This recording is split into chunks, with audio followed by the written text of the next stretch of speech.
qiz bola ota bilan onani o'rtasida do'zaxda parda bo'lar ekan.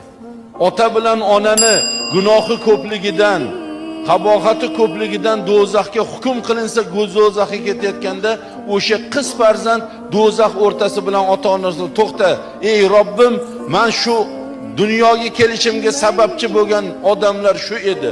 Otam bilan onam shu edi. Men shularning xonadonida dunyoga keldim. Meni yedirdilar, ichirdilar, tarbiyaladilar, voyaga yetkazdilar. Endi otamni, onamni xizmatini qiladigan paytimda meni boshqa bir xonadonga kelin qilib uzatib yordilar. Otam bilan onam bilan boshqa uyda yashadim.